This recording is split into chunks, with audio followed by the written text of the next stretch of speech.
ஐயா, எத்தனை நன்மைகள் எனக்கு செய்தே, எப்படி நன்றி சொல்வே, நான் எப்படி நன்றி சொல்வே. நன்றி ராஜா, நன்றி ராஜா, நன்றி ராஜா, நன்றி ராஜா, சத்தமா நன்றி ராஜா, நன்றி ராஜா, நன்றி ராஜா.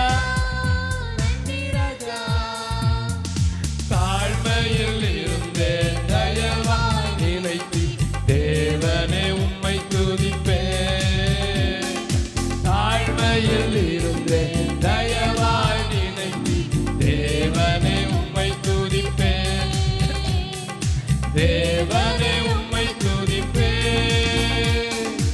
எத்தனை நன்மைகள் எனக்கு செய்தீர், எப்படி நன்றி சொல்வேன், எப்படி நன்றி சொல்வே.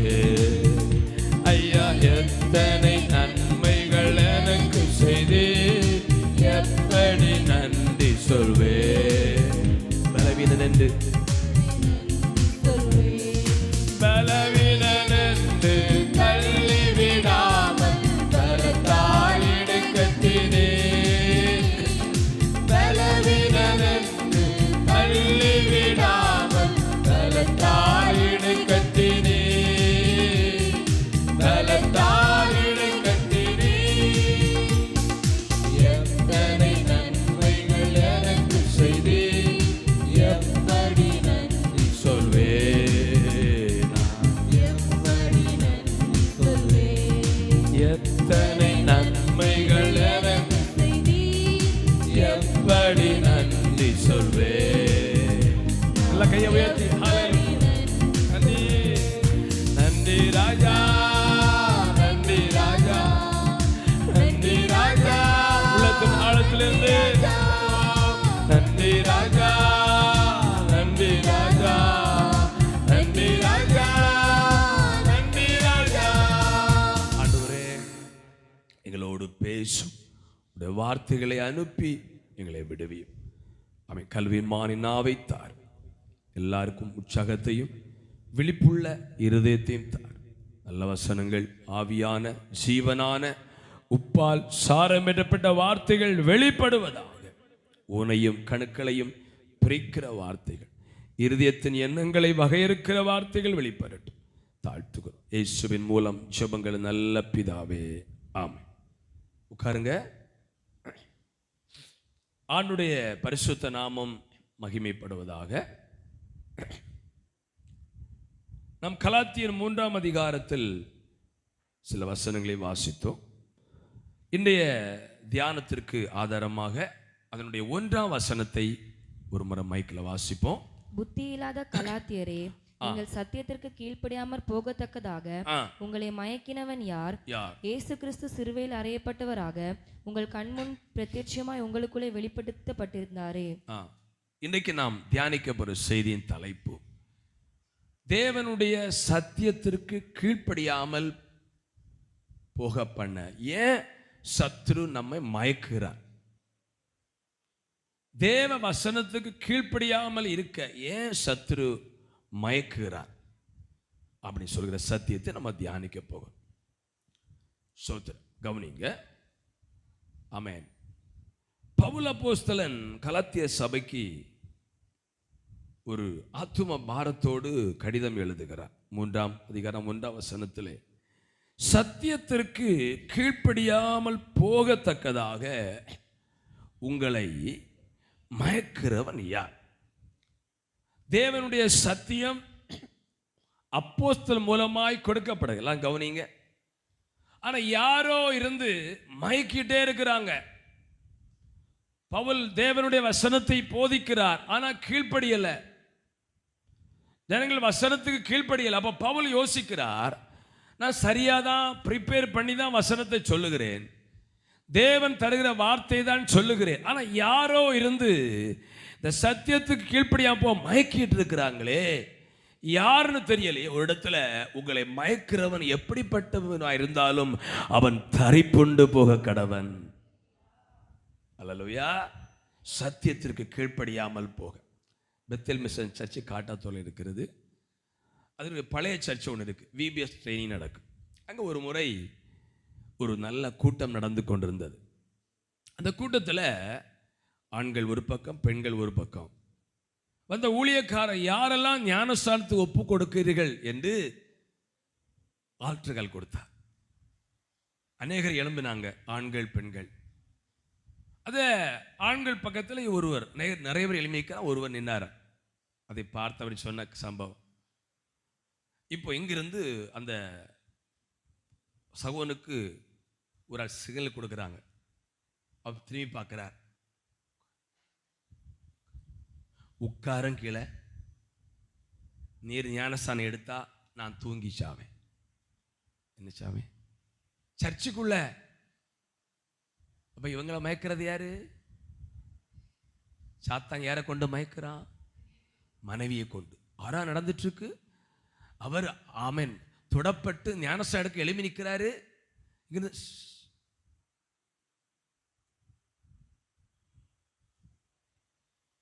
திரும்ப கல்யாணம் பண்ணுவேன் இல்லை, நான் வீட்டில் போய் என்ன செய்வேன்? தூங்கி சாவேன். எப்படி? அவர் ஆவி உற்சாகத்தோடு ஞானஸ்தானம் எடுத்து பரலோகம் போகணும் ஆயத்தமாகும் போது மனைவிக்குள்ள பிசாசு ஏறி மயக்கிறான். இப்படி பிசாசு சத்தியத்தை கேட்க விடுகிறான். ஆனா அதுக்கு கீழ்ப்படியாமல் போக ஏதோ ஒரு சூழ்நிலையிலே பிசாசு மயக்கி கொண்டே இருக்கிறான். வேதத்தில் எசாயா 28:1 வாசிக்கும் பொழுது, எப்ராயிமுடைய வெறியரின் பெருமையான கிரீடத்துக்கு ஐயோ, மதுபானத்தால் மயக்கமடைந்தவர்களின் செழிப்பான பள்ளத்தாக்குகளுடைய கொடுமுடியின் மேலுள்ள அலங்காரமான ஜோடிப்பு வாடி போகும் புஷ்பமே. எசாயா 28:1 சொல்லுது, மதுபானத்தால் மயக்கிறான். எல்லாம் கையை உயர்த்தி ஹாப்பி அவர்ல சொல்லுங்க பார்ப்போம். சௌமா சேர்ந்து விடலையா? எதை கொண்டு மயக்கிறான்? மதுபானம் பண்ணினால் நியாய பிரமாணத்தை மீறுவார்களா? அப்ப அநேகர மதுபானம் கர்த்தருடைய வசனத்துக்கு கீழ்ப்படிய விடாம மயக்கிறது. குடி போதை இல்லாம சொல்லும் போது கீழ்ப்படிவாங்க, சிலர் கரைவாங்க. ஆனா மறுபடியும் அவர்களை மதுபானம் மயக்கிறது. இந்த மயக்குதல் என்ற வார்த்தை கிரேக்க பதத்தில் எபஸ் கானான் போடப்பட்டிருக்கு. அதுக்கு அர்த்தம் என்ன சொல்லியிருக்கிறாங்கன்னா, கண் திருஷ்டி வைத்து, சூனியத்தால் மயக்கு, வசியப்படுத்து. மயக்கிறது என்ன அடையாளம் சொல்லுங்க? கண் திருஷ்டி வைத்து, வசியப்படுத்து. அப்படி மயக்கிற வார்த்தை கொடுத்திருக்கு. பிசாசு வசியப்படுத்துகிறார். கவனிக்கிறீங்களா? மந்திர மைகளை வைத்து வசியப்படுத்துறாங்க. ஆமென். ஒரு நாள் செய்தித்தாளை வாசிக்கும் போது ஆண் வசியம், பெண் வசியம். உங்களுக்கு விருப்பப்பட்ட ஆளை வசீகரிக்கணுமா? எங்கிட்ட மயிருக்கு பேப்பர்ல விளம்பரம் பண்றான். அப்படிதான் நல்ல பிள்ளைகளை துன்மார்க்க வசியப்படுத்தி கொண்டு போறது. ஸ்வீட்டு கொடுப்பான், கேக் கொடுப்பான், பிள்ளைகள் வாங்கிடுவாங்க. நல்ல குடும்ப தலைவர்களை கள்ளிகள் மயக்கி கொண்டு போறது. என்ன பண்றாங்க? தினத்தந்தி பேப்பர்ல, யூடியூப்ல விளம்பரம் வரும். உங்களுக்கு யாரை வசியப்படுத்தணும்? எங்கள்ட மயிருக்கு நீங்க பயன்படுத்துங்க, அவங்கள வசியப்படுத்தலாம். அப்படிதான் நிறைய பிள்ளைகள், நல்ல ஹானரான குடும்பத்தில் பிறந்த பிள்ளைகள் ஏதோ ஒரு பையனோடு இறங்கி போறாங்க. சும்மா கிடையாது, ஏதோ ஒரு இடத்துல வசியப்படுத்துறாங்க. இது போல சத்தியத்திற்கு கீழ்ப்படியாமல் போக பிசாசு வசியப்படுத்துறான், மயக்குறான் தேவனுடைய பிள்ளைகளே என்று சொல்லு. முதலாவது மதுபானம் மயக்குது. என்ன மயக்குது? ஓசியா 4:11 வாசிங்க. அடுத்து இன்னொரு ஆள் மயக்கிறாரு. ஓசியா 4:11. வேசித்தனமும் திராட்சரசமும் மதுபானம் இருதயத்தை மயக்கும். கை வைத்தாலே சொல்லுங்க பாபா. பொதுவாக நல்ல பெற்றோர் என்ன சொல்லுவாங்க தெரியுமா? நீ ஸ்கூலுக்கு போனால் யாராவது ஏதாவது தந்தா வாங்கி சாப்பிடக்கூடாது. நாங்களும் எங்கள் பிள்ளைகளை சொல்லியிருக்கிறோம். எங்கள் தெரியும், உங்கள் பிள்ளை சொல்லியிருக்கிறீங்க. நல்லா படிக்கிற பிள்ளைகளுக்கு நிறைய ஆபத்து வந்திருக்கு. இப்போ நல்லா படிக்கிறா, இவ்வளோ மயக்குன்னு சொல்லி ஸ்வீட்டில், கேக்கில் இந்த வசிய மைய தடவி கொடுத்து நிறைய பிள்ளைகள் இன்னைக்கு வரைக்கும் எழும்ப முடியாமல் இருக்கிறாங்க. அது ஒரு பக்கம் இருக்கிறது. இங்க மதுபானமும் வேசித்தனமும் இருதயத்தை மயக்கம். சத்தியத்துக்கு கீழ்ப்படியவன் சிலரை வேசித்தன பாவம் மயக்கி வச்சிருக்கு. ஞானஸ்நானம் எடுக்க ஆசை, ஆனா இந்த வேசித்தன பாவம், விபச்சார பாவம் மயக்கி வச்சிருக்குது. சிலரை மதுபான மயக்கி வச்சிருக்குது. கையை உயர்த்தி சத்தம் அல்லேலூயா, ஹல்லேலூயா. சிலரை தேவையற்ற காண்டக்ட் தான் அவன் ஆண்டவரை பின்பற்ற விடாம தடை பண்ணி வச்சிருக்குது. எனக்கு என்னுடைய பிள்ளைகளே, மதுபானம் மயக்கிறது, கர்த்தருடைய வசனத்துக்கு கீழ்ப்படிய விடாம. ஆமென். வேசித்தனம் மயக்கிறது. மத்தேயு 13:22 சொல்லுது, ஐஸ்வரியத்தின் மயக்கம். என்ன மயக்கம் சொல்லுங்க? ஐஸ்வர்யம் தேவனுடைய சத்தியத்திற்கு கீழ்ப்படிய விடாம மயக்கிறது. பக்கத்துல சொல்லுங்க, கைவிடு சொல்லுங்க. கர்த்தர் நமக்கு ஐஸ்வர்யத்தை தாராளமாய் தரட்டும். ஆனா சத்தியத்திற்கு கீழ்ப்படியாமல் நம்ம மயக்கிற ஆசீர்வாதம் நான் சொல்ல எனக்கு வேண்டாம். நீங்க சொல்ல ரெடியா இருக்கிறீங்களா? நான் சொல்லுவேன், ஆண்டவரே உம்மை விட்டு தூரமாய் போகிற ஒரு ரிச்சி, ஒரு ஆசீர்வாதம் எனக்கு வேண்டவே வேண்டாம். சத்தமா சொல்லுங்க ஒரு அல்லேலூயா. கொண்டாவும் கேட்குறீங்களா? எத்தனை என்னுடைய சப்போர்ட் இருக்கிறீங்க? உம்மை விட்டு, உம்முடைய சத்தியத்தை விட்டு கீழ்ப்படிய ஒரு ரிச் ஆசை எனக்கு வேண்டாம். காக்களை போஷிக்கிறவர் போஷித்துக் கொண்டே இருப்பார். உம்மை விட்டு குடும்ப ஜெபத்தை பிரிக்கிற, ஆலயத்தை விட்டு பிரிக்கிற, பரிசுத்தத்தை விட்டு பிரிக்கிற எந்த ஐஸ்வர்யம் எனக்கு வேண்டாம். எத்தனை பேர் ஆமென் சொல்றீங்க? ஆண்கள் பதில் சப்போர்ட்டே கிடையாது. அல்லேலூயா.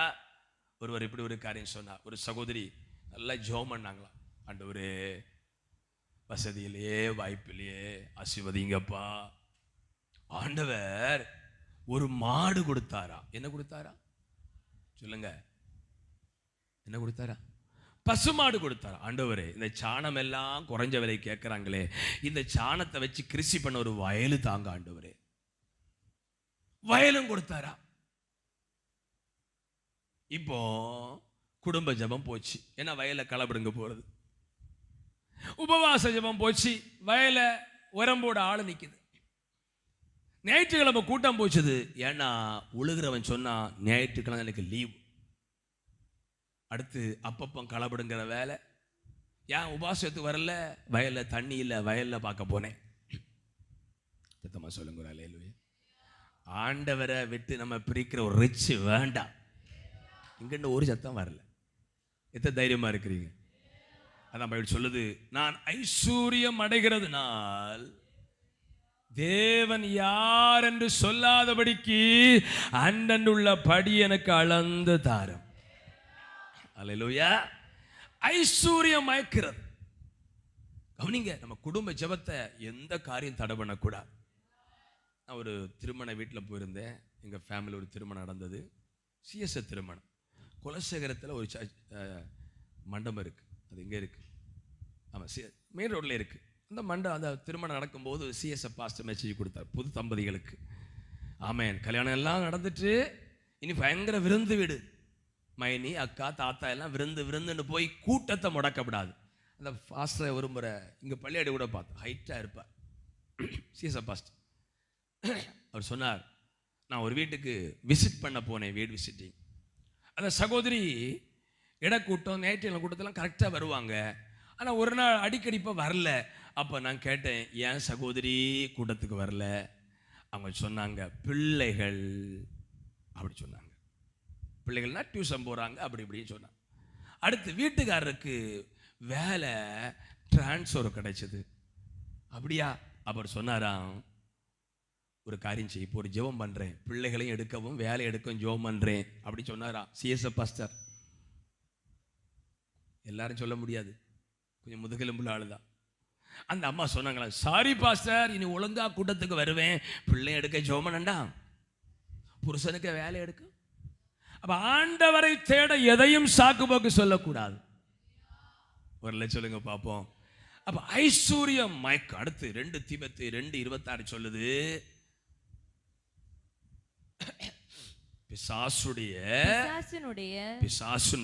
இச்சையின்படி செய்ய அவனால் பிடிபட்டிருக்கிறவர்கள் கவனிங்க, மறுபடியும் மயக்கம் தெளிந்து சத்தமா சொல்லுங்க, யாரெல்லாம் மயக்கிறது சத்தியத்தை கீழ்ப்படியாமல் போக? சௌரியமார் சொல்லுங்க. சௌரியமார் ஃபர்ஸ்ட் யாரு? மதுபானம், அடுத்து வேசித்தனம், அடுத்து ஐஸ்வர்யம், அடுத்து யாரு? பிசாசு. பிள்ளைகளுக்கு கோலியா கிராஃபியா ஏதோ கிராஃபி போட்டாங்கல்ல, ஃபோட்டோகிராஃபி ஏதோ போட்டாங்கல்ல, அதில் பார்த்துருப்பீங்க. கவனிங்க, ஒரு பிள்ளையை போட்டு அந்த பேய் படம் எல்லாம் போட்டு கஷ்டப்படுத்துது. ஒன்று மொபைலில் கொண்டு காட்டுது, ஒன்று போதை ஊசியை கொண்டு காட்டுது, போதை பவுடரை கொண்டு காட்டுது. அந்த பிள்ளை வந்து பார்த்துருப்பீங்க, என்னை காப்பாத்துக்க ஜீசஸ்ன்னு. இதை விடல, இது போலதான் பிசாசு வந்து அவருடைய இச்சையின்படி. தவிமார் கொஞ்சம் என்ன விட்டுருப்பீங்களா? கொரோனா டைம்ல இருந்தது போல பேசக்கூடாது. இங்க பசங்க ஒழுங்குல பண்ணிட்டு இருக்கிறான். கவனிங்க பிள்ளைகளே, அப்படி மயக்கி வச்சிருக்கிறான். ஞானஸ்நானம் எடுக்க விட மாட்டான்.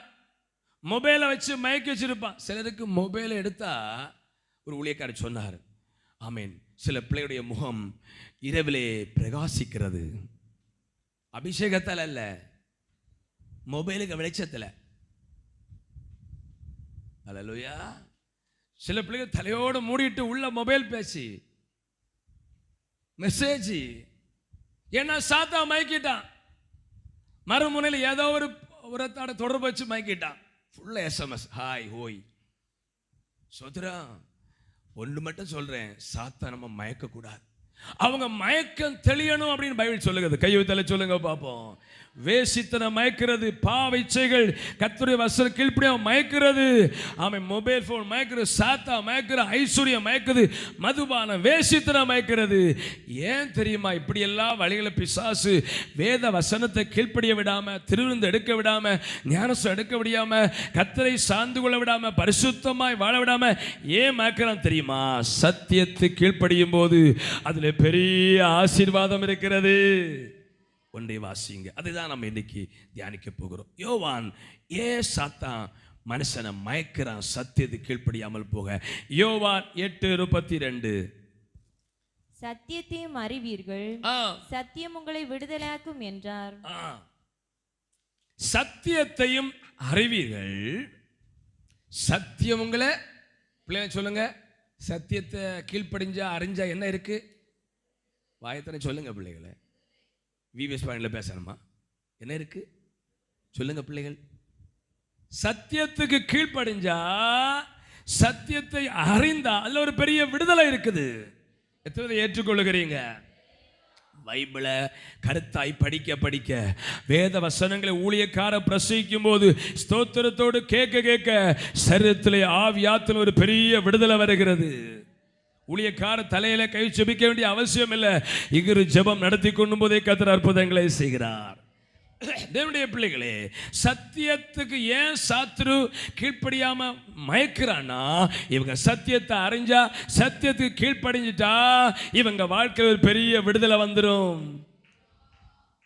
அதை அறிஞ்சுதான் பிசாசு அவன் ஜனங்களை எல்லாம் செய்ய வைப்பான். பிரசங்கத்தை நல்லா கேட்க வைப்பான். ஒவ்வொரு யூடியூப் சேனலா போக வைப்பான். ஆனா ஒன்னையும் கீழ்ப்படியாம விடப்படும். கீழ்ப்படிய விடவே மாட்டான். ஆமே, நெய்முள்ள பாசமா நிறைய இருக்கிறாங்க. சிலருக்கு அதுதான் பொழுதுபோக்கு. எல்லா பாசமார மெசேஜை கேட்டு நான் சொல்லியிருக்கிறேன், நிறைய பிரசங்கம் யார் கேட்குறாங்களோ நியாய தீர்ப்பு நாளில் கொஞ்சம் டிலே ஆகும். உங்களுக்கு கீழ்ப்படிஞ்சா தப்பிடுவீங்க. ஜெபத்தை குறித்து நீங்கள் கேட்டால், ஜெபம் பண்ணலாம், ஒரு உருத்திலிருந்து ஜெபம் பண்ண தொடங்கினா பிரச்சனை இல்லை. அவர் சும்மா ஸ்டைலாக பேசுகிறாரு, அழகாக பேசுகிறாரு, கேட்டிங்கன்னா நியாய தீர்ப்பு நாளில் நம்ம சூத்திரம் நம்ம நிற்க மாட்டேன்ல. பரம அந்த அக்கா போய் நிறைய நேரம் ஆச்சு, ஃபிங்கர் பிரிண்ட் விழலையோ? இல்லை, அக்கா நிறைய பிரசங்கம் பண்ணிட்டு கேட்குற ஆளாக்கம். எல்லா யூடியூப் சேனலும் எல்லா சேனலும் சப்ஸ்கிரைப் பண்ணி வச்சிருக்கு. அதனால ஆண்டவர் கேட்டு கேட்டு துருவி கேட்டு கேட்டு கேட்டு இன்னும் நியாய தீர்ப்பு முடியலை. கேட்க ஒரு அப்பந்தான் நெய்யப்பம் தின்னணும். ஒரு செய்தி கேட்டாலும் அதை கேட்டு கடைபிடிச்சேன்னா உங்க வாழ்க்கையில ஆசீர்வாதம். அல்ல சொல்லுங்க பாப்போம். சோத்திர தேவனுடைய பிள்ளைகளை, ஏன் சத்ரு தேவனுடைய சத்தியத்துக்கு கீழ்ப்படியா விடாம மயக்கிறான் அப்படின்னா, சத்தியத்தை இவங்க அறிஞ்சிட்டா இவங்களை கட்டி வைக்க முடியாது. சில ஆண்டுகளுக்கு முன்பெல்லாம் இந்தியாவில் ட்ரெஸ் கூட வரி இருந்துதான். வீட்டு வரியை போல கீழ்ஜாதி மக்கள் இந்த தாவணியா ஷாலெல்லாம் இப்போ அது ஒன்றும் இல்லை, ஷாலெல்லாம் கழுத்துல கட்டி தொங்குது. தாவணி தானே அதுக்கு பேரு? சொல்லுங்க அம்மா, தலைவணியா தாவணியா? தாவணி போடணும்னா வரி கட்டணுமா? இப்போ வரியும் இல்லை, டாக்ஸியும் இல்லை, ஒன்று கழுத்துலையும் தாவணி இல்லை. அல்ல சொல்லுங்க பாப்போம். சௌரிமார் கவனிச்சிருங்க, உங்கள் பிள்ளைகள் ஒரு குறிப்பிட்ட வயதுக்கு மேல் வளர்ந்துட்டாங்கன்னா கண்டிப்பாக அவங்க சோத்திரம் ஒழுக்கமாக இருக்கணும். இல்லைன்னா அதுக்குள்ளே ட்ரெஸ்ஸு நிறைய இருக்குது, இந்த ஃப்ராக், இந்த கன்னியாஸ்திரிகள் போடுறது போல இருக்குது. சொல்லுங்க சத்தமாக சொல்லுங்க ஒரு அல்லேலூயா. தாவணி போடணும்னா அதுக்கு வரி கட்டணும்.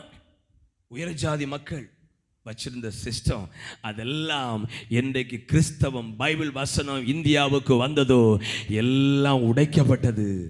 அதனால தான் கிறிஸ்தவ விரோதிகள் தடை பண்றாங்களே ஒழிய நம்ம வேலை மேற கோபம் ஒன்றும் இல்லை. கல்வி வந்தால் கேள்வி கேட்க ஆரம்பிப்பான், படிப்பான், முன்னேறுவான். அல்லேலூயா சொல்லுங்க பாப்போம் தேவனுடைய பிள்ளைகள். அதனால சத்தியத்தை நீங்களும் நானும் அறிந்து கீழ்ப்படிஞ்சால் அதுல ஒரு பெரிய விடுதலை வச்சிருக்கிறாரு. எத்தனை பேர் சந்தோஷமா ஏற்றுக்கொள்கிறீங்க? ஆமென். ஆதியாகமம் 40:40 சொல்லுது, யோசேப்பு கேட்கிறான், நீ உயர்த்தப்படும் போது என்னை இந்த சிறைச்சாலை விடுதலை பண்ண வேண்டும். கவனிங்க, சிறையிலிருந்து கர்த்தர் விடுதலை தருவார். லூக்கா 13:12 சொல்லுது, நோயிலிருந்து கர்த்தர் விடுதலை தருவார். எத்தனை பேர் விரும்புறீங்க? விரும்புகிற மட்டும் தலைக்கு மேலே கை வைத்து அல்ல சொல்லுங்க பார்ப்போம். ஏசு கிறிஸ்து நோயை குணமாக்குற நம்புற மட்டும் ஒரு அல்ல சொல்லுங்க. மருத்துவத்தில் நம்ம போனோம்னா எல்லா நோய்க்கும் மருந்து இருக்கு, ஆனால் எல்லா நோயும் குணமாகுமான்னா சொல்லுங்க, ஆகாது. மருத்துவங்களுக்கு தெரியும். கவனிங்க, ஒரு நோய்க்கு மருந்து எடுத்தா சிலர் ஆங்கில மருந்துக்கு போகாம யாரை சொல்லுவாங்க, ஆங்கில மருந்து கிட்னியை ஃபெயிலியர் ஆக்கிடும். அதனால் ஒரே குடி குடி குடி குடி மருந்து. பிறகு பார்த்தா சுகர் இல்லாத உடம்புல சுகர் 350. பள்ளியில் ஒரு சகோதரி, அவங்க சொந்தக்கார சகோதரி இங்கே இருக்கிறாங்க. அவங்க சொன்னாங்க, அவங்க ஒரு நர்ஸ், நடமாடும் நர்ஸ், வீடு தோறும் வந்து ஊசி போடுவாங்க.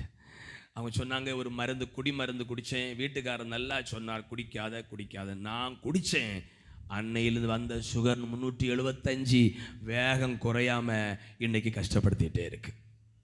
அதனால நான்லாம் மருந்து ரெண்டாவதாக நம்புவேன். எத்தனை பேர் தேவனுடைய வல்லமை முதலாவது நம்புறீங்க?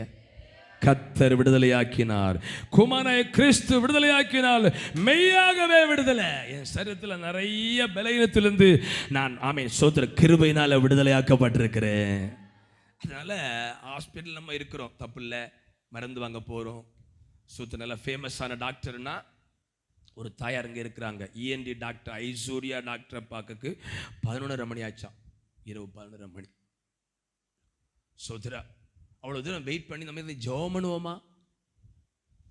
சொல்லுங்க, ஜெபம் பண்ணுவோமா? இப்போ 1 மணி 12:15 டைமு. சிலர் முகத்தை பார்த்து தான் டைமை பார்ப்பேன், ஏன்னா உங்கள் முகநாடி வேறுபடும். என்ன 12:15 ஆச்சு, பிரசங்கம் இன்னும், அப்போ தான் டைம் பார்ப்பேன். ஏன்னா முகம் உங்களுக்கு கடிகாரத்தை போலன்னு பேசிகிட்டே இருக்கும். 4 மணிக்கு ஒரு வெயிட் பண்ணி பேசலாம், என்ன செய்கிறாங்க? கவனிங்க, டாக்டர் பார்க்க இருக்கிறாங்க.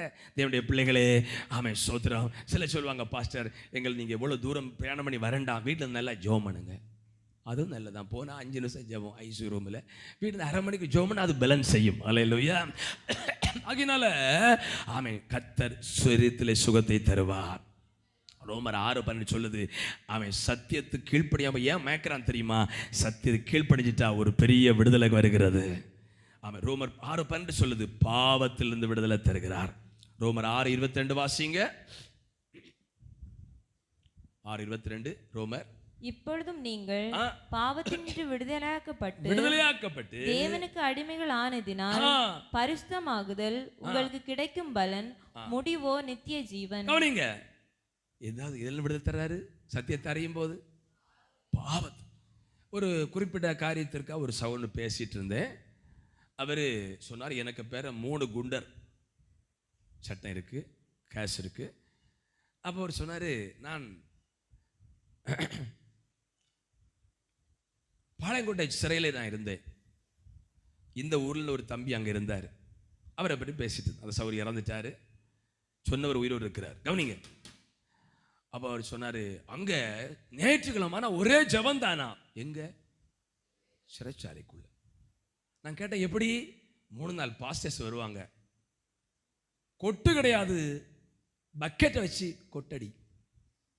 இந்த தம்பி சொல்றாரு, அவர் ரட்சிக்கப்படல. கேட்டீங்களா பாஸ்டர், 4 கொலை செய்தவன் இங்க உபதேசம் ரட்சிக்கப்பட்டு ஊழியக்காரனா இருக்கிறான். இன்னும் இல்லையில யாருக்கும் வரல. நான் கேட்டேன், அங்க வந்து எப்படி 3 நாள் பாஸ்டர்ஸ் வருவாங்க, நீங்க பாளையங்கோட்டைக்கு ஞாயிற்றுக்கிழமை வந்தீங்கன்னா எல்லா இடத்துலும் பாட்டு, கொட்டு இருக்காது, பக்கெட் வச்சு டம் டம் அடிச்சு பாட்டு, அப்படி நிறைய ஊழியக்காரன் வருவாங்க. அப்படி வந்ததுல 4-5 கொலை செய்தவன் எனக்கு தெரிஞ்சவன் இன்னைக்கு பாஸ்டரா மாறி இருக்கிறான். இன்னும் கை உயர்த்தாம இல்லை சொல்லுதிய. கவுன்சிலிங் மாற்றாதத வேத வசனம் மாற்றி போடுகிறது. கையை உயர்த்துவரால இல்லையா? இலங்கையை சேர்ந்த ஒருவர் சொன்னார், எகிப்து சிறைச்சாலை நான் இருந்தேன். இந்த சிறைச்சாலை ஏன் சிறைக்கு போன தெரியுமா? போதை பொருள் கடத்துகிற கும்பல சேர்ந்து ஒரு முறை சிறையை விட்டு ஓடனேன். அந்த எகிப்து சிறைச்சாலை இருக்கும்போது அந்த சிறைச்சாலைக்குள்ள ஊழியம் செய்கிறவங்க வந்தாங்க. நம்ம எல்லாம் வெட்கப்பட்டு தலை குனியணும். சிறைச்சாலைக்குள்ள, எகிப்து சிறைச்சாலைக்குள்ளால 25 ஆண்டுக்கு முன்பு ஊழியம் செய்கிறவர் வந்தாங்க, கைப்பிரதி கொடுத்தாங்க. அன்றில் நான் இயேசுவை ஏற்றுக்கொண்டேன். சத்தம் குறைச்சி சொல்லுங்க.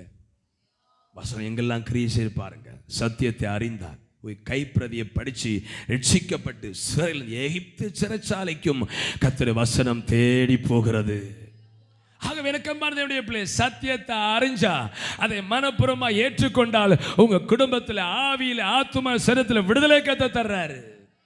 ஹல்லேலூயா. இரண்டாவதாக ஏன் பிசாசு சத்தியத்துக்கு கீழ்ப்படியா மயக்கிறானா? எபேசியர் 6:14 சொல்லுது, சத்தியம் நமக்கு ஒரு கச்சையா இருக்குதா. வாசிங்க எபேசியர் 6:14. சத்தியம் என்னும் கச்சையை உங்கள் அறையில் கட்டினவர்களாயும். என்ன கச்சை? ஆமா, அதுக்கு பேர் தான் பெல்ட். ஒரு எங்க கூட சில பேர் சூத்திரம் இடுப்பு விளங்கல அப்படின்னு பெல்ட் செய்யலாம். சொல்லுங்க, பார்க்க பலமால, ஆனா இடுப்பு பெல்ட் தான் ஓடுது வண்டி. இந்த பெல்ட் தான் இடைக்கச்சை. இரண்டாவது சத்தியம் என்பது அது யார் கீழ்ப்படுகிற அவங்களுக்கு ஒரு இடக்கச்சையை போல ஒரு பலமா இருக்கு. முன்னெல்லாம் மண்மட்டி வேலை செய்கிறவங்க, இப்போ நம்ம கம்ப்யூட்டரில் தானே வேலை. மண்மட்டி வேலை செய்ய செய்வாங்க, சட்டை கலத்தி போட்டுட்டு வச்சுட்டு அந்த டவல் எடுத்து இடுப்பில் ஒற்றை கட்டு 3 மணிக்கு வெட்டு வெட்டு வெட்டு வெட்டு வெட்டு வெட்டி தான் எல்லா வேலையும் செய்தாங்க. இதிலே பார்த்துருக்கிறீங்க. ஆமா, இடுப்புல ஒரு கெட்டுக்கட்டா பலன் வரும், யானை பலன் வரும். வசனம் சொல்லுது, இந்த சத்தியம் வேத வசனம் ஒரு கச்சையை போல இருக்குது. இதை கீழ்ப்படிஞ்சா இடுப்புக்கு ஒரு பலன் கிடைச்சா யானை பலன் நமக்கு. யாரெல்லாம் பைபிள் வசனத்தை கீழ்ப்படை, உங்களுக்கு இடுப்புல ஒரு கச்சை கிட்டுவது போல ஒரு பலனை கத்த தருகிறார். எத்தனை அதை ஏற்றுக்கொள்கிறீங்க? சத்தம் ஒரு அல்லேலூயா. சங்கீதம் 69:23 சொல்லுகிறது. வாசிங்க.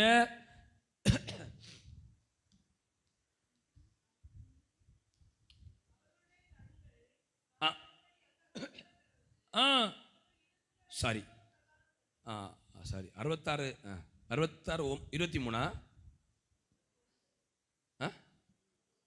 வாசிங்க. அதான் நீங்க வாசிங்க.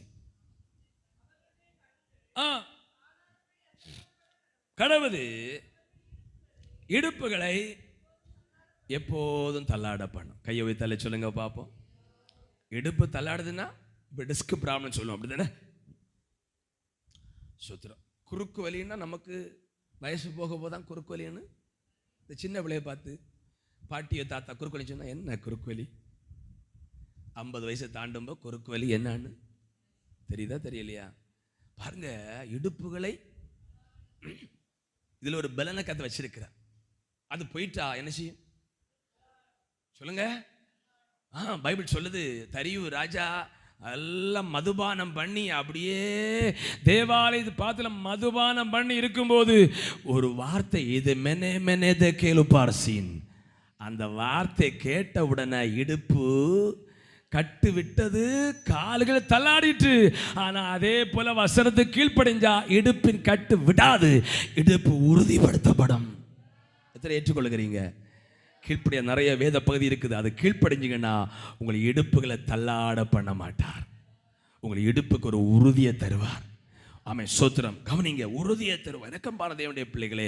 எசேக்கியேல் 21:6 சொல்லுது, வேதனையிலும் மன உறுதியை கர்த்தர் தருவார், துன்பத்திலும் மன உறுதியை கர்த்தர் தருவார்.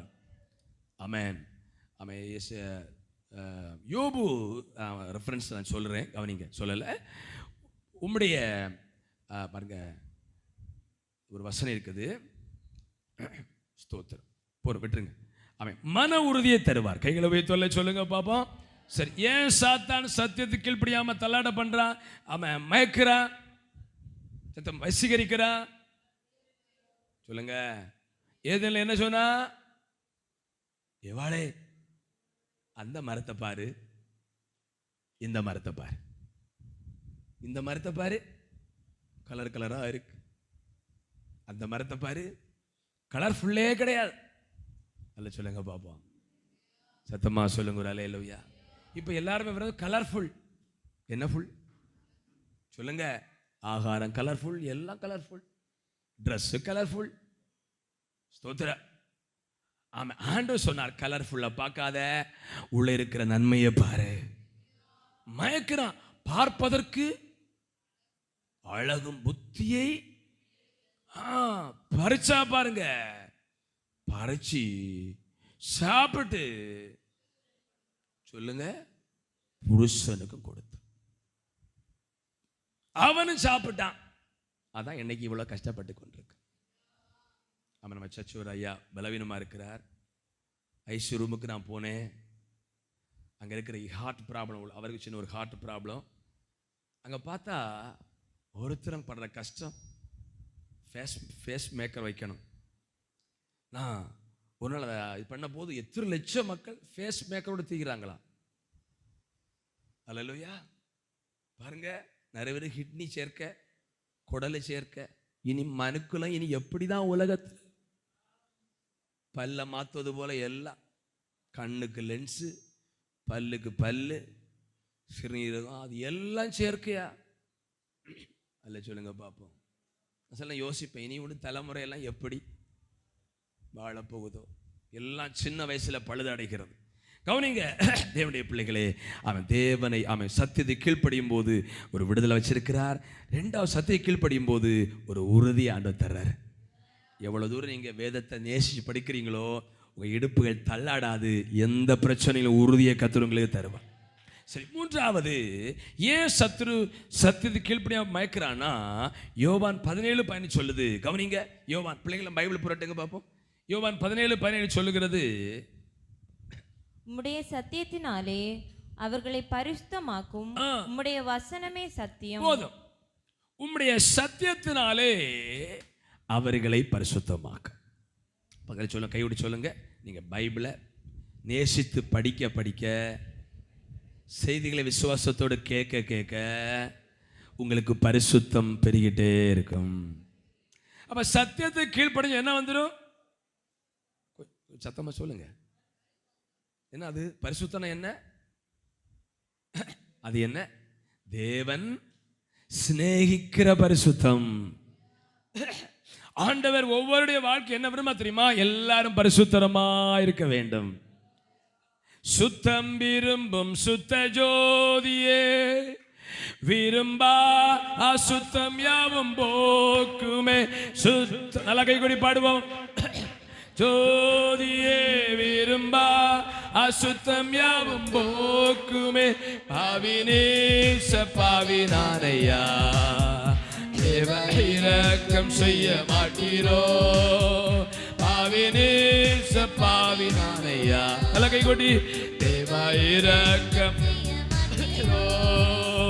பரிசுத்தர் கூட்டம் நடுவில் ஜொலி தேடும் சுத்த ஜோதியே, வாரோவியேயோ எல்லாடியா வாரிரோ வாரோவியே துணை வேண்டும் தகப்பனே வாரிரோ துணை வேண்டும் தகப்பனே உலகிலே என்னை எதிர்க்கும்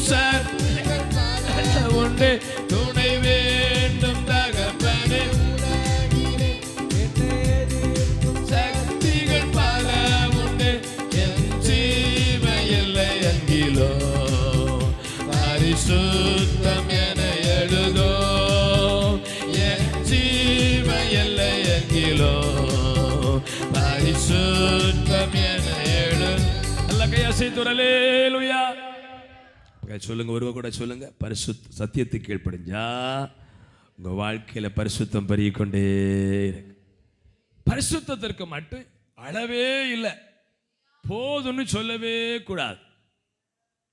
அல்லேலூயா. ட்ரெஸ் போதும்னு சொல்லுங்க, பணம் போதும்னு சொல்லுங்க, படிப்பு போதும்னு சொல்லுங்க, பரிசுத்தம் இன்னும் வேணும். வெளிப்படுத்த விசேஷத்தில் ஆண்டு சொல்றாரு பரிசுத்தமாக இருக்கிறவன் இன்னும் இன்னும் கொஞ்சம் போடுங்க. என்ன சொல்லுவோம் கல்யாண வீட்டில்? இன்னும் கொஞ்சம். இப்போ என்ன சாப்பாடு நான் பார்த்துருக்கிறேன், விளம்பரங்களுக்கு அரிப்பட்டியை குலுக்கி தான் ஊற்றுவாங்க. குலுக்கி தான், அப்படி தானே? அவங்க இந்த இலை எப்படி பிடிச்சிருப்பாங்க, விளம்பரம் தட்டோன்னு இருக்காது, அரிப்பட்டியை குலுக்கி அப்படி 5 நிமிஷத்தில் காணாது. இப்போ இத்திரவோண்டு வாங்கிட்டு பிதிக்கி பிதிக்கி பிதிக்கி கல்யாணிட்டு போகிறாங்களா, ஆளு பார்க்க போகிறாங்களான்னு தெரியல. பிள்ளைகள், பெரியவங்க கிடையாது. சிலர் முந்தே பார்க்க மாட்டாங்க, வர வர ஊத்து. கவனிங்க தேவனுடைய பிள்ளைகளே. ஆமாம், சோறு போன்னு சொல்லுங்க, நகை எல்லாம் வாங்கினது போதும் பாஸ்டர் சொல்லுங்க, சொத்து போன்னு சொல்லுங்க, ஆசீர்வாதம் போன்னு சொல்லுங்க, நோ ப்ராப்ளம். ஆனா பரிசுத்தம் மட்டும் போதுன்னு சொல்லாதீங்க, கிருபை மட்டும் போன்னு சொல்லாதீங்க. கிருபையை தந்து கொண்டே இரும், பரிசுத்தத்து மேல் பரிசுத்தம் உண்டாகி கொண்டிருக்கட்டும். பரவாயில்ல, நான் கொஞ்சம் நல்லா பரிசுத்தமாக சினிமா பார்க்கறது இல்லை. முன்ன 1 மணிக்கு ஷார்ட்ஸ் பார்ப்பேன், இப்போ 10 நிமிஷம் தான் ஷார்ட்ஸ். முன்ன அப்படியெல்லாம் சினிமா பார்க்க அப்படி இல்லை, பரிசுத்தம் இன்னும் பெருகிட்டே இருக்கணும். 3வது, ஏன் பிசாசு சத்தியத்துக்கு கீழ்ப்படியாம மயக்கிறான், பைபிள் படிக்காம மயக்கிறான், வசனம் கேட்கும்போது தூக்கத்தை தர்றான்னா, இவங்க சத்தியம் கேட்டு உள்ள போயிட்டா இவங்க பரிசுத்தம் அடைந்துருவாங்க. பாவம் இவங்களை ஆளுகை செய்ய முடியாது. அவன் பாவம் இல்லைன்னா அவங்க வீட்டில் அவங்க குடும்பத்தில் அவங்க இருந்த பிசாசுக்கு வேலையே இல்லை. எங்க பாவம் இருக்கிறது அங்கதான் பிசாசுக்கு வேலை. ஆனா ஒண்ணு, பரிசுத்தம் வாழ்ந்த வெளியிலிருந்து நம்மகிட்ட புறாமப்பட்டே இருப்பான், கோபப்பட்டே இருப்பான், எப்படியாவது பாவத்தில் விழணும் அப்படி சொல்லிட்டு இருப்பான். ஆனா வீட்டுக்குள்ள வேலை இல்லை சாத்தானுக்கு. வெளியே நின்று அக்கினி அம்புகளை எறிவான். ஆனா எங்க பாவம் இருக்குதோ அங்கதான் பிசாசு வந்து கிரியை செய்வான். ஒரு நாளில் ஒரு ஐயா ஒரு வீட்டை வித்தாராம், வாங்கின வீடை வித்தாராம். கவனிக்கிறீங்களா? வித்துட்டு சொன்னாரா, நீங்க ஒரு ஹெல்ப் பண்ணணும், இந்த வீடு ஹாலில் ஒரு ஆணி அறை இடம் தரணும். அடுத்து நான் வரும்போது வந்து போக ஒரு பாதை தரணும். அவங்க சொன்னாங்களா, அப்படின்னா அந்த வீட்டை கொஞ்சம் குறைஞ்ச விலைக்கு என்ன செய்கிறேன், மற்றவங்க 5 லட்சம் வச்சா நான் சரி 5 லட்சம்னா 4 லட்சத்துக்கு அவங்க 1 லட்சம் லாபம் தானேன்னு வீட்டை எழுதி கொடுத்தாங்களா. ஆனால் நான் உயிரோடு இருக்க வரைக்கும் ஹாலுக்குள் வரவும் ஆணி அறையவும் ஒரு இடம். ஒரு நாள் 1 வாரம் தாண்டி அந்த ஐயா வந்தாரா, வரும்போது பிச்சி பூ வாங்கிட்டு வந்தார். வந்து ஹலோ ஹானி பெல் அடிச்சாராம், டோரை திறந்தாங்களா, ஆமே அவர் அந்த ஆணியில் ஒரு பிச்சி பூ தொங்க விட்டாராம். வீட்டுக்காரர்களுக்கு பயங்கர மகிழ்ச்சி. கிலோ எத்தனை ரூபாய்க்குது பிச்சி பூ, இப்போ இலவசமா எல்லாம் மணக்குதே ஐயா, அடிக்கடி வாங்க ஐயா அப்படி சொல்லி இருக்கிறாங்க. வரலாம். திரும்ப 1 வாரம் தாண்டி வரும்போது ஆமே நாற்றம் எடுத்த கருவாடை கொட்டி கொண்டு வந்தாராம், பிச்சி பூ போல கொருத்து கட்டி கொல்லாம்பழம் கட்டுறது போல அவங்க கொண்டு வந்து போட்டாராம். இப்போ எல்லாருக்கும் முகமும் சோர்ந்து போகுது. 1,00,000 குறைஞ்சி வீடு கிடைச்சி வாங்கினா முதல் நாள் வாரம் பிச்சிப்பு வந்தது, இப்போ என்ன வந்திருக்கு, அடுத்து என்ன வர போகுதுன்னே தெரியல. சண்டை போட்டாங்களா. அவர் சொன்னாராம், முடியவே முடியாது, ரெக்கார்டு எடுங்க, டாக்குமெண்ட் எடுங்க, என்ன எழுத்துல எழுதியிருக்கு, நான் உசுரோடு இருக்கிறது வரைக்கும் வந்து போன ஆணியிட்ட வந்து பேசணும் சொல்லி. இது ஒரு காரியம் இருக்குது. ஒரு சின்ன இடம் பிசாசு கொடுத்தாலும் ஃபஸ்ட்டு பூமாலை தான் போடுவான், பிச்சி பூ தான் போடுவான். பிறகு என்ன கொண்டு வருவான், அடுத்து என்னெல்லாம் கொண்டு வர்றான்னு வீட்டுக்குள்ள இருக்கவே முடியாது. அநேகர் பிசாசு வர சின்ன ஒரு வழியை கொடுக்குறாங்க. சிலருக்கு மணிக்கூர்களில் ஷார்ட்ஸ், என்ன அது பெரிய ஆட்களும் விடல, கொஞ்சம் கவனம், நம்ம எல்லாரையும் விடாது. ஷார்ட்ஸ் கவனிங்க, நிறைய காரியம் பிடிச்சு வச்சிருக்கு. மூணாவது, ஏன் சத்துரு சத்தியத்தை கீழ்ப்படியா மயக்கிறான், கேட்காம மயக்கிறான்னா, இதை கேட்க கேட்க பரிசுத்தம் பெருகிட்டே இருக்கும். பிரசங்கத்தில் கண்ணை மூடி காதை அடைச்சிட்டா, பைபிள் படிக்காம தடை பண்ணிட்டா, பைபிள் எடுத்த உடனே சில சொல்றாங்க, பைபிள் எடுத்தா பைபிள் கரணை அடிக்குதா, அப்படி டைவ் அடிச்சு பிறகு எடுத்து ஒரு முத்து ஆண்டவரே, என்ன தெரியல. கவனிங்க, நான்காவது சத்தியத்துக்கு கீழ்ப்படி. முதலாவது சத்திய கீழ்ப்படி என்ன கிடைக்குது, விடுதலை. இரண்டாவது மனதில் என்ன கிடைக்குது, ஆமாம், உடைய வார்த்தைகள் எனக்கு அனுகூலம். நான் துக்கத்திலே என்ன செய்யிருப்பேன், அழிந்து போயிருப்பேன். துன்பங்கள் துயரத்தில் இடுப்புக்கு நல்ல பலம் தருது, கர்த்தர் எனக்காக யாவை செய்து முடிப்பார். மூணாவது, பிரிய கவனிங்க, எத்தனை பெற்றோர் உங்கள் பிள்ளைகளை வசனத்தை வரிசையாக படிக்க வைக்கிறீங்க? அப்படி இப்படி பெற்றோர்லாம் கை வைத்துங்க பார்ப்போம். பிள்ளைகளுக்கு இப்போ இனிப்பு தான் பிடிக்கும், ஊறுகாய் மரக்கறி ஒன்றும் பிடிக்காது. ஆனால் நம்ம தான் நிச்சயம் பிள்ளைகளுக்கெல்லாம் இப்போ கவனிக்கிறீங்களா, பைபிள் படிக்க சொன்னால் அவர்கள் பிடிக்காது. ஏன்னா அப்படிப்பட்ட சொல்லுங்க வயசு, பெல் அடிச்சா சோறு சொத்துற, அதுவும் வாரி கொடுக்கவும் செய்யறாங்க. இப்போ பிள்ளைகளுக்கு என்ன கவலை, இப்ப பிள்ளைகளுக்கு பைபிள் படிக்கணும் ஜெபம் ஒண்ணுமே தெரியாது. ஆனா பெற்றோர் அகினமா விடக்கூடாது. ஆமே, சின்ன வயசுல கற்றுக் கொடுக்கிற காரியம் பிள்ளை வாழ்க்கையில பெரிய நன்மையை கொண்டு வர. இப்ப ஜெபம் பண்ணு மக்களே பைபிள் படி சொன்னா, கல்யாணம் பண்ணி அனுப்பும் போது அங்க சோதனை வரும்போது அந்த பிள்ளை அறை வீட்டுக்குள்ள போய் முட்டி போட்டு ஜெபம், ஆண்டவரே என் புருஷனுக்கு சுகம் இல்லை, என் பிள்ளைக்கு சுகம் இல்லை, ஆண்டவரே குடும்பத்தில் பிரச்சனை, ஜெபம் பண்ணும். இல்லைன்னா உங்களை என்ன செய்யும், ஃபோன் பண்ணி உங்களையும் உறங்க விடாது, நோண்டிகிட்டே இருக்கும். இப்பவுமே பிள்ளைகளை ஜெபம் பண்ண பழகிட்டா அவர்களுக்கு ஒரு உறுதி கிடைச்சிடும். பைபிள் படிப்பாங்க, ஆறுதல் இல்லையா பைபிள் படிப்பாங்க, அதுலையா ஜெபம் பண்ணுவாங்க, அவங்க வாழ்க்கை சக்சஸா இருக்கும். ஆகிய தேவ பிள்ளைகளே, ஆமே, அதனால பிசாசு சத்தியத்தை கீழ்ப்படியாம தடை பண்றான். ஆமே, நான்காவது காரியம் சொல்லி முடிக்கிறேன். ஏசாயா 26:2. ஏசாயா 26:2. சத்தியத்தை கைக்கொண்டு வருகிற, சத்தியத்தை கைக்கொண்டு வருகிற நீதியுள்ள ஜாதி உள்ளே பிரவேசிப்பதற்காக வாசல்களை திறவுங்கள். கவனிங்க, நான்காவதாக சத்தியத்தை கைக்கொண்டா இல்ல கீழ்ப்படிஞ்சா உங்களுக்காக வாசல்கள் திறக்கும். மனுஷன் அடைக்கிற வாசலை கர்த்தர் திறப்பார். எத்தனை விரும்புறீங்க கர்த்தர் உங்களுக்கு வாசலை திறக்கணும்? அப்போ என்ன செய்யணும், நான்காவதாக வேத வசனம் ஃபாலோ பண்ணணும், கை கொள்ளணும், கீழ்ப்படியணும். கீழ்ப்படிஞ்சா ஒருவரும் பூட்டக்கூடாதபடி திறக்கிறவர் உங்களுக்காக வழிகளை திறந்து விடுவார். அல்லேலூயா. இங்க சொல்லப்பட்டது பரலோகம் போகும்போது, சொல்லுங்க, வெளிநாட்டுக்கு போன ஒரு ஊழியக்காரர் சொன்னாரா, கொஞ்சம் ஞான குறைவு பாருங்க, கர்த்தருடைய கிருபையினாலே ஏற்பட்ட விட்டு வெளிவரும் என்னை கண்டவுடன் கதவு திறந்தது. அவருக்கு தெரியாது சென்சார் ரெடி பண்ணி வச்சிருக்கு. அப்படி சொன்னாராம். ஊர்ல வந்து ஒரு பாஸ்டர் சொன்னார், இப்படி சொன்னாராம், கர்த்தருடைய கிருபை என்னை கண்டவுடன் கதவு எல்லாம் திறக்கிறது. அப்படித்தானே சென்சார் செட் பண்ணி வச்சிருக்கிறார். கவனிங்க, பரலோகம் போகும்போது சத்தியத்தை கை கொண்டு வருகிற ஜாதி உள்ளே பிரவேசிக்க வாசல்களை திறவுங்கள். ஒரு அல்ல சொல்லுங்க. அப்ப நான்காவதாக நமக்காக வாசல்கள் திறக்கும்.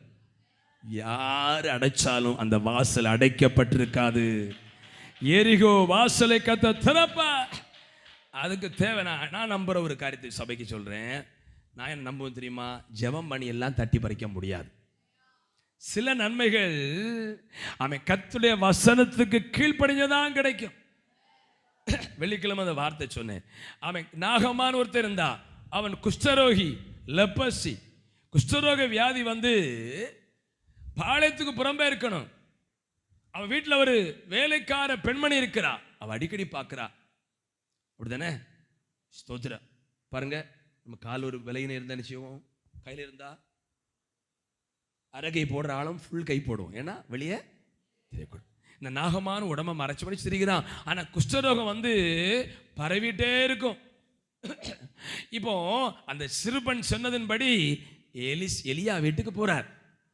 எலியா வந்து இவன் என்ன சொல்லிட்டு போறான்? நான் எலியாவை தீர்க்கதரிசி தேடி போறேன், வெள்ளி பொன்னெல்லாம் கொண்டு போறேன், அவர் என்னை கண்டவுடன் எளிமை நின்று என்னை தடவுவார். தடவி அப்படி நினைச்சு கொண்டே போறான். அங்குண்டு வரும்போதே ஊழியக்காரன், இங்க ஒண்ணு வரண்டாம், தடவும் வேண்டாம், இடிக்க வேண்டாம், அவனை யோர்தான்ல 7 தரம். அப்ப சில நேரம் நம்ம நினைப்போம் ஆண்டவர் தடவிதான் சுகம் தருவார், சில துப்பி சுகம் தருவார், சேருண்டாக்கி சுகம் தருவார். அல்லேலூயா. சில ஊழியக்காரர் ஜோமனு ஃபெய்த் கிக் கொடுக்குறாங்களா, அவன் வயத்துல இந்த நேம் ஆஃப் ஜீசஸ் வயத்துல ஒத்த இடி